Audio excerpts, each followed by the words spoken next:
मां को भी छाड़िलेनी मंदिर सिरी चोरी भद्रक अनुराणी पंचायत रे थिबा प्रसिद्ध मां बरुणाई मंदिर एवं खबरपदा पंचायतर सरपुर ठारे थिबा तारिणी मंदिर रे कलाकना बुलाइले दुर्बृत्त प्राय 5 लाख ऊर्ध्व टंकार सुना अलंकार लुट होइछे।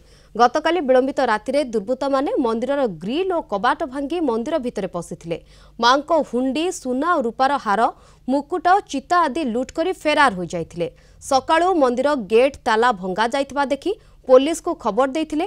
दुसुरी पुलिस घटनास्थल रे पहुंची तदंत करुछि। काली राति रे हमरो मां बरुणाई मंदिर रे जो पूजक माने तो रोचन दी जन पूजक से रही समय राति रे केतो चोर माने आसीचंती एवं मांकर कबाट को भांगी भांगिकी मांकर अलंकार जो माँ पिंधिथिले मांकर छता से अलंकार आखि बहुत जिनस चोरी करी राति केतर चाबी भांगी से नहीं आम पचारा कमिटी मु सेक्रेटरी आम सरपंच भी पाखर अच्छा आ सी कहते आम जानी बुझे तेणु आम आईन आश्रय नहीं बर्तमान मंदिर माने कमिटी प्लस मंदिर पूजक बर्तमान थाना को जाई माने किपरि भाव यार प्रतिकार हो पार आम चेष्टा करूँ।